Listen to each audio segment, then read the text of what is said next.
Bienvenue sur IDETA, la chaîne des données et du code.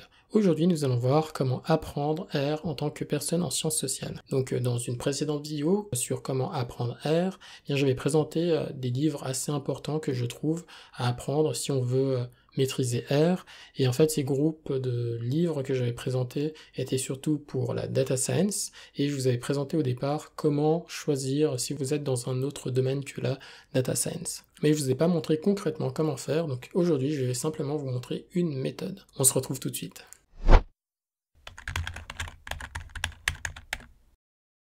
Et avant de commencer la vidéo, si c'est la première fois que vous venez sur cette chaîne, sachez qu'on fait des tutoriels en statistique et en programmation. Si vous aimez ce qu'on fait, n'hésitez pas à liker la vidéo et vous abonner. Ça aide la chaîne à grandir et ça nous encourage beaucoup. On reprend la vidéo. Donc premièrement, je vous encourage à regarder notre précédente vidéo « Apprendre R ». Donc elle s'affiche à l'écran. Dans cette vidéo, je présente ma méthode sur comment apprendre, ça peut être R ou n'importe quoi d'autre. Je présente mes deux ressources principales que sont The Big Book of R, que vous voyez juste devant, et le Book Down, et je montre un chemin pour les data scientists. Je vous ai parlé en bref comment faire si par exemple vous êtes en économie pour pouvoir trouver vos références ici, mais j'ai l'impression que je vous ai pas laissé assez de détails pour que vous puissiez faire par vous-même, parce que vous allez voir qu'ici il y a énormément de ressources. Et je vous ai aussi montré comment traduire des textes dans une langue étrangère vers le français. Si ça vous intéresse, allez regarder cette vidéo. Et elle est aussi en description. Donc on va traduire. Donc dans la précédente vidéo, je vous ai montré qu'il fallait commencer par 1, 2, 3 et 4, parce que ce sont des éléments assez importants. Mais en fait, vous pouvez très bien commencer en dehors, parce que ici le 2 va vous montrer comment commencer, mais il va surtout vous recommander le livre R for Data Science. Mais si vous êtes en psychologie, c'est peut-être pas le livre qui va vous intéresser. Je vais vous montrer un exemple aujourd'hui en tant que démographe. La première chose que vous allez faire, c'est que vous allez regarder ici tous les éléments qui ont l'air de vous intéresser. Est-ce que vous êtes intéressé par la science des données? Est-ce que vous êtes intéressé par la visualisation? Peut-être que vous êtes intéressé par l'archéologie ou l'art. En démographie, probablement pas. Est-ce que je suis intéressé en économie? Peut-être. Est-ce que je vais me retrouver dans les domaines spécifiques? Allons regarder, jeter un petit coup d'œil. Est-ce que je vais faire de l'analyse géospatiale? Bref, je regarde tout ce qui m'intéresse et je note ce qui a l'air très intéressant avec probablement le numéro. Donc ça, c'est la première étape. Et ensuite, je vais commencer par le regroupement le plus élevé possible. Et ici, pour moi, ce sera sciences sociales parce que je considère que la démographie est en sciences sociales. Je vais aussi traduire la page. Donc maintenant, je m'aperçois qu'en tout, donc vu qu'ici on a un petit 1, j'ai 20 livres à disposition. Donc je vais pas m'amuser à lire tous ces 20 livres, peut-être qu'il y en a qui vont pas être très intéressants, peut-être que dans certains livres, il n'y aura qu'une partie qui va m'intéresser. Donc c'est vraiment important de commencer avec un premier tri. Donc la première chose qu'on va faire, c'est explorer tous ces livres et voir lesquels vont nous intéresser. Donc moi je vais commencer par trier par titre. Donc ici on a API pour chercheurs en sciences sociales, un examen collaboratif. Si vous n'avez pas ce que sont des API, voyez ça comme des interfaces qui nous permettent de communiquer avec des technologies existantes. Et ici en fait c'est pour pouvoir télécharger des données, pour pouvoir utiliser des fonctionnalités. Donc je pense que peu importe votre domaine en sciences sociales, ça pourrait vous intéresser. Donc moi, je peux le noter par exemple. Ici, un exercice dans la collecte et le nettoyage et la fusion des données du recensement américain.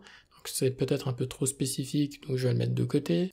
Ici, une plateforme R pour les chercheurs en sciences sociales, c'est peut-être un peu vague, il faudra que je lise pour savoir si je le garde. Ici, analyse des méthodes, des cartes et des modèles de données du recensement américain. Là encore, c'est très spécifique. Ici, c'est écrit analyse de données démographiques appliquées, donc ça, je vais absolument le prendre. Donc, il est noté.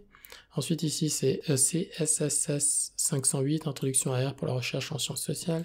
Ça a l'air un peu particulier, donc là, c'est le matériel de cours avec vidéo YouTube. Ça pourrait être intéressant pour vous. Ici, on a des enquêtes complexes, développement et analyse d'indicateurs composites dans R avec CoinR. Ici, on a l'analyse computationnelle de la communication. Typiquement, moi, j'en aurais pas besoin en démographie, mais si vous êtes en journalisme ou en communication, ça peut être cool. Sciences sociales computationnelles, théorie application, donc ça, je recommande si vous voulez faire un peu plus de la programmation en sciences sociales. Informatique pour sciences sociales, même chose aussi, mais je pense que ça a l'air d'être orienté data. On a la criminalité, ça va pas m'intéresser en démographie. On a l'introduction pour les spécialistes de la science sociale, une approche à la programmation ordonnée, ça ne m'intéresse pas forcément. On a code et contexte de l'analyse des politiques publiques pour la science des données au gouvernement. Donc ça pourrait m'intéresser typiquement, en sciences sociales et aux urbanistes. Et après l'analyse de réseaux sociaux, ça aussi ça m'intéresse. Notez que par exemple ici on a aussi analyse de réseau, juste ici au numéro 23. Et ici c'est pratique parce qu'en fait ça va nous permettre de prendre l'analyse de réseaux sociaux qui sont vraiment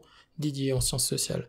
parce qu'il y a des titres qui se retrouvent dans différents chapitres, et ça peut nous aider. On a des modèles de simulation de l'évolution culturelle dans R.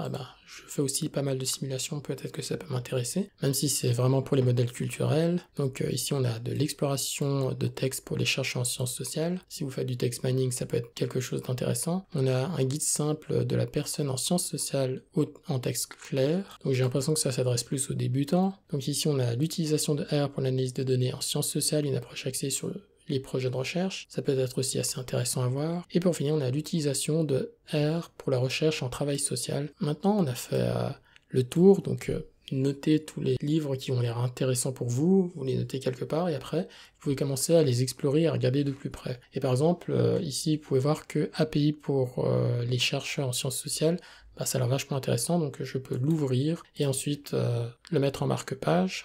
Celui-là, il m'a un peu moins intéressé, donc on va chercher celui en démographie. Démographie, voilà. Et donc du coup, je peux l'ouvrir et l'explorer et regarder. Ok, donc ça, c'est un livre en démographie qui explique le livre, c'est super. Apparemment, il n'est pas encore complètement complet ici, mais pas mal, c'est intéressant.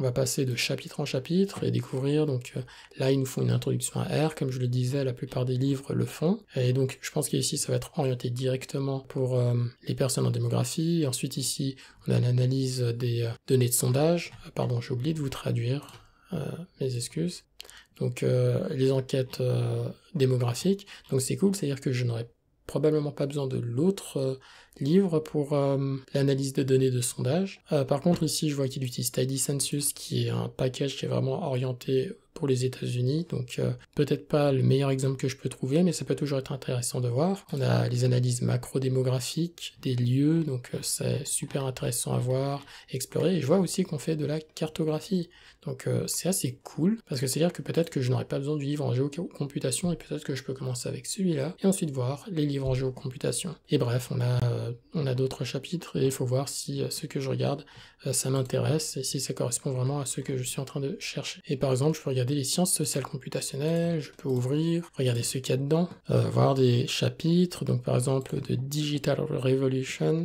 donc ici, apparemment ça a l'air d'être de la théorie, je peux changer de page, donc tiens, ils ont fait des tableaux et des chartes, très intéressant, vraiment cool. Et donc en fait on voit que ici il y a pas mal de théories, peut-être que c'est pas ce que je cherche, ils ont surtout ajouté des pages qui existaient déjà ailleurs. Donc je sais pas comment ça fonctionne exactement, j'ai pas l'impression qu'il y a beaucoup d'exercices, donc peut-être je vais me dire, lui, je vais peut-être pas l'employer, donc je peux le barrer, etc. Et une fois en fait que j'ai fait ce tour-là avec toutes ces ressources, du coup je peux commencer à chercher et me dire, ok, où est-ce que je manque d'informations? Alors géospatial, j'ai vu qu'on avait les bases, mais peut-être qu'il faudrait que j'aille plus loin, donc je vais cliquer dans géospatial, peut-être que j'ai besoin de modèles économiques, donc on va ouvrir ça. Voyons voir pour l'analyse de réseau, peut-être que ça peut être assez intéressant, si je manque de choses, et par exemple ici il y a un chapitre sur l'enseignement que j'ai pas vu dedans. Et donc voilà, donc après ça, vous allez continuer à creuser. Donc ici, on a l'analyse géospatiale, donc je vais juste traduire. Donc là, on a pas mal de choses.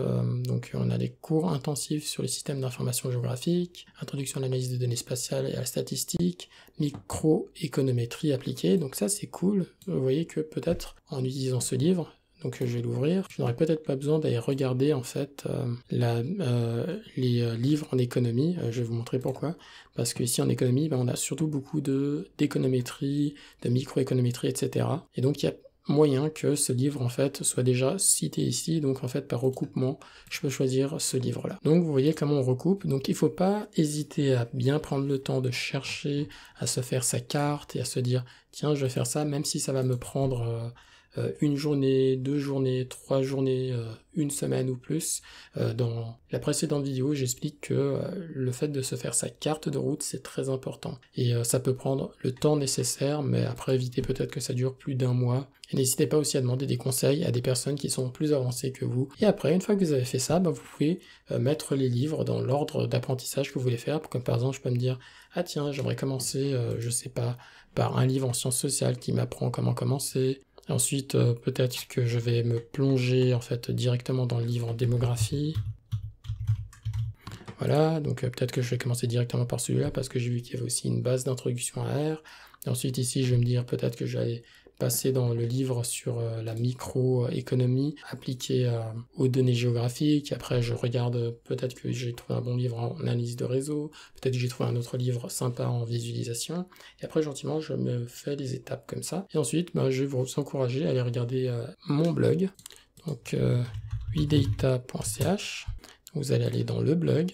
Et ensuite ici, pardon, je l'ai passé, c'est How to finally learn to code in 7 easy steps. Vous pouvez le traduire en français ou utiliser la traduction en haut. Et après, je vous recommande d'aller lire ça et de voir les étapes. Je vous propose aussi des endroits avec des exercices, etc. Donc, allez regarder, vous allez trouver des choses sympathiques dedans. Donc voilà, donc c'était la présentation du Big Book of R et comment faire une recherche spécialisée pour le domaine dans lequel vous cherchez. J'espère que cette vidéo vous a plu. Si vous avez apprécié, n'hésitez pas à mettre un pouce bleu, à mettre en commentaire des informations ou des questions. N'hésitez pas aussi à la partager parce que ça nous aide aussi à grandir, à progresser. On fait ce travail bénévolement à côté de nos activités et ça nous fait plaisir de voir que ces vidéos ont un public et donc on les fait pas pour rien. Et merci d'avoir suivi jusqu'à maintenant. J'espère qu'on se retrouvera dans de prochaines vidéos. En attendant qu'on se retrouve, portez-vous bien et à bientôt.